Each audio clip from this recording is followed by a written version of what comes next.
আচ্ছা, স্পিকিংয়ে আসি এবার। আমার অনেক স্টুডেন্ট আছে, একেবারে বলি, আমার অনেক স্টুডেন্ট আছে গ্রামের থেকে আসে।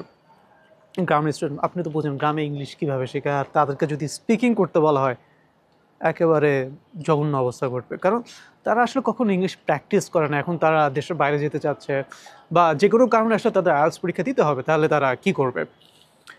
ইংলিশটা প্র্যাকটিস করা যায়। আপনি একটু সময় নেন, ৩ থেকে ৪ মাস সময় নেন, ৩ থেকে ৪ মাস সময় প্র্যাকটিস করেন। আপনি একজন ভালো ইনস্ট্রাক্টরের কাছে যান, আমার কাছে আসতে পারেন।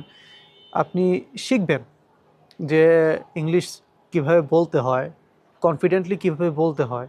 তারপর হচ্ছে বলার সময় আপনি কীভাবে গ্রামার মেনটেন করবেন। গ্রামার মেনটেন করে বলা আসলে আইএলটিএসে ২ টা জিনিস সবচেয়ে বেশি ইম্পর্টেন্ট স্পিকিংয়ের ক্ষেত্রে। ২ টা জিনিস। একটা হচ্ছে কনফিডেন্টলি বলা, ফ্লুয়েন্টলি বলা। আপনি ফ্লুয়েন্টলি বলবেন।